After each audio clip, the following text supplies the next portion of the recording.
হয় আমি বিজেপি দলৰ পৰা শান্তিপূৰ্ণভাৱে এই যোনটো জনসাধাৰণৰ উৎসৱ নিৰ্বাচনটো আমি চলাই লৈ যাব বিচাৰিছিলোঁ। বহুত দুৰ্ভাগ্যজনকভাৱে আজি মোৰ সমষ্টিতে টেংকি বস্তি VCDCৰ অন্তৰ্গত গাঁওখনত আমাৰ দলীয় শীৰ্ষ নেতৃবৰ্গ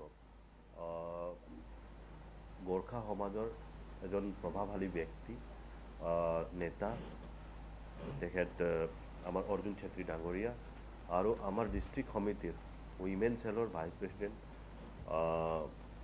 আমাৰ ৰেখা সিং ৰাজপুত ডাঙৰীয়ানী তেখেতসকলক মানে এই মদ পানী খাই পেলাই দণ্ড যুৱকসকলে অত্যাচাৰ কৰিলে, আক্ৰমণ কৰিলে, বহুত বেয়া ব্যৱহাৰ কৰিলে। এইটো আমি কঠোৰ ভাষাৰে গৰিহণা দিছোঁ আৰু এইবিলাক ঘটনা কৰি পেলাই তেখেতসকলে প্ৰমাণ কৰি দিছে যে তেখেতসকলে হতাশাত ভুগিছে, মানসিক বিকাৰগ্ৰস্ত হৈছে। হাৰি যোৱাৰ কাৰণে তেখেতসকলে এনেকৈ কৰিব বুলি আমি ভাবাই নাছিলোঁ। গতিকে গোটেইখিনি ওলাই যাব আৰু তাতে আমি এইটোও গম পাইছোঁ যে ইয়াতে যি UPPL হওক, BPF হওক আৰু TMC বিলাক এওঁলোকৰ লগত যিবিলাক এতিয়া জড়িত আছে, ৰাইজ নাই, এইবিলাকে জড়িত আছে। সন্ধিয়া হ'লে কেনেকৈ মদ খাবৰ কাৰণে পইচা পাম, সেইবিলাকহে এতিয়ালৈকে এওঁলোকৰ দলটো চলাই আছে। গতিকে এওঁলোকে কালি সমাজৰ কি কাম কৰিব, হয় কি নহয়? এওঁলোকে যদি ইমান তললৈকে মহিলা এজনীকো যদি এওঁলোকে ইমান বেয়াকৈ অত্যাচাৰ কৰিব পাৰে, তাতে আকৌ এওঁলোকৰ পৰা আমি কি আশা কৰিম? এওঁলোকে দেখাব লাগিছিলে যে মানুহৰ জনসাধাৰণৰ মন জয় কৰি পেলাই আপোনালোকে ভোটখিনি লৈ লওক। আপোনালোকে মহিলা এজনীক অপদস্থ কৰি পেলাই আপোনালোকে এজন সম্প্ৰদায়ৰ এটা ইমান প্ৰভাৱশালী নেতাক ইমান মানে এইটোতো প্ৰাণে মাৰা দৰে হৈছিলে। যদি তাৰ পৰা পলাই নাহিলে হয় তো আক্ৰমণ কৰি দিলে হয়, কিয়নো তেখেতসকলে আছিলে, নিচাত আছিলে। তেখেতসকলে ধৰিব নোৱাৰিলে কি কৰি আছে কি নাই, আৰু তেখেতসকলক উচটনি দি দিয়া হৈছে। নিশ্চয়কৈ তেখেতসকলে নিজৰ মগজুৰে এইবিলাক কাম কৰা নাই। এই যে যিসকল যে তেখেতসকলৰ কেণ্ডিডেটবিলাক উঠিছে, ইহঁতে ক'ব লাগিব যে বিজেপিৰ মিটিং হ'ব গৈ আছে ভাই, তহঁতে এইটো কৰি দে, এনেকাই হৈছে। তো এইটো বহুত দুৰ্ভাগ্যজনক, এইটো ৰিপিট নহয় যাতে।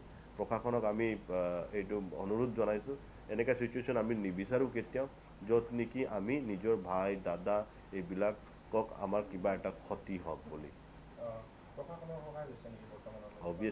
অবভিয়াছলি আমি FIR এখন ফাইল আপ কৰিলোঁ ডিমাকুচি থানাত, আৰু আশ্বস্ত কৰিলে আমাক আৰক্ষী চকী ভাতৃত্ব ডাঙৰীয়াই যে আমি কুইক একশ্যন ল'ম আৰু যিবিলাক ইনভলভমেণ্ট আছে সেইটো কেছত তেখেতসকলক আমি কাৰেক্ট কৰিম।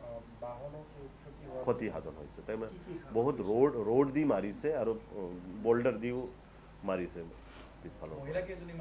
এজনীয়ে আছিলে।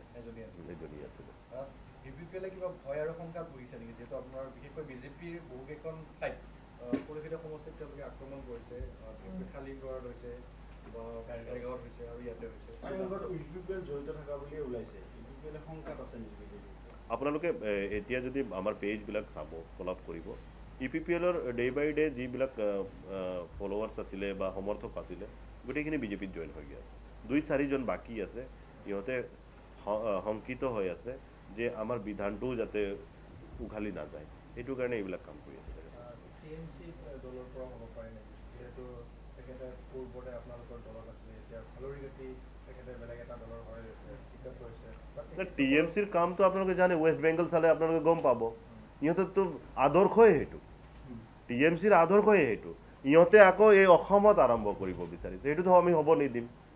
আমি ইমান দিন আমি ভাবি আছিলোঁ যে শান্তিৰে গৈ আছে বুলি, তো এনেকুৱা হ'লেতো ৰাইজে ইহঁতক নেৰিব না। ৰাইজে বুজি পাইছে যে ৰাইজে ইমান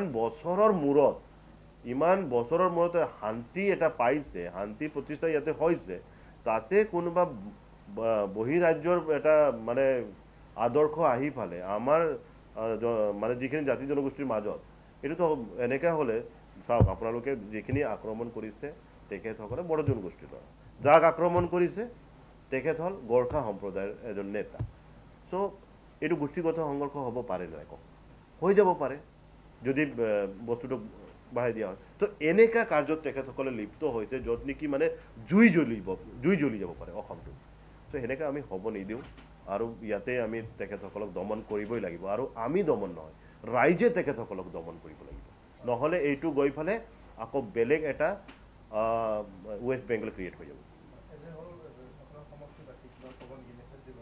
এজ এ হ'ল মই সেইটোৱে ক'ব বিচাৰিছোঁ যে আজিৰ তাৰিখত সমষ্টিবাসী গোটেইখিনি যি সঁহাৰি আমাৰ বিজেপি দলক দেখুৱাইছে তাৰ বাবে বহুত বহুত ধন্যবাদ দিছোঁ আৰু ইয়াতে তেখেতসকলে বুজি পাইছে ৰাইজে প্ৰথম শান্তি বিচাৰে ডেভেলপমেণ্টটো ছেকেণ্ডেৰী কথা হয় শান্তি বিচাৰে আৰু একমাত্ৰ তেখেতসকলে বুজি পাইছে যে বিজেপি অহাৰ পিছতহে ইয়াতে শান্তি হৈছে তো তেনে ক্ষেত্ৰত তেখেতে বিজেপিক ইয়াৰ পৰা কোনো পধ্যে মানে আঁতৰি যোৱাটো নিবিচাৰে বৰঞ্চ তেখেতসকলে বিচাৰে যে বিজেপিটো ইয়াতে আৰু ষ্ট্ৰং হওক বিজেপিৰ গভৰ্ণমেণ্ট হওক যাতে যিখিনি অলপ খুটি নাটি আছিলে সেইটো বিজেপিয়ে চাফা কৰি দিয়ে সেইখিনি বিচাৰে মুখ্যমন্ত্ৰীয়ে আজি প্ৰথমবাৰৰ কাৰণে ঘোষণা কৰিছে যে বিজেপিৰ বিটিচিত চৰকাৰ হ'ব আৰু CMও বিটিচিত হ'ব সেইটো কাৰণে বিজেপিয়ে শংকিত হ'ল নেকি সন্ধিয়া যিহেতু ঘটনা হ'ল ৰাতিপুৱা মুখ্যমন্ত্ৰীয়ে ঘোষণা কৰিছে চাওক মই এটা কথা কওঁ যে বিগত যি কাৰ্যকালত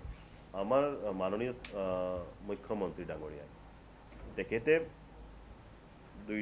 ইয়াৰে যি জাতীয়তাবাদ সত্তা সন্মান জনাই ফালে কোৱালিশ্যন গভৰ্ণমেণ্ট বনাই ফালে আমি ইয়াতে চলালোঁ সন্মান জনাই আজিৰ তাৰিখতো আমি সন্মান জনাইছোঁ কিন্তু জনসাধাৰণে যেতিয়া বিচাৰিছে ইয়াতে যে বিজেপিৰ গভৰ্ণমেণ্ট হ'ব লাগে বুলি এইটো আমাৰ ভাষ্য নহয় বিজেপিৰ গভৰ্ণমেণ্ট হ'ব লাগে বুলি জনসাধাৰণে বিচাৰিছে বিভিন্ন পৰ্যায়ৰ বিভিন্ন ধৰণৰ ছাৰ্ভেত এইটো আহিছে যে যিকেইটা সমষ্টিত বিজেপিয়ে প্ৰাৰ্থিত্ব প্ৰদান কৰিছে আৰু সেই ছাৰ্ভে মতে ৰিপৰ্টটোতো আমাৰ মেজিক নাম্বাৰ যি আছে এইটোতো ক্ৰছ কৰি গৈ আছে তো সেই সমীক্ষাৰ ওপৰতহে মুখ্যমন্ত্ৰী ডাঙৰীয়াই এই টিপ্পনীটো দিছে এনে দিয়া নাই এইটো হ'বলৈ গৈ আছে বুলি দিছে থেংক ইউ ছ' মাছ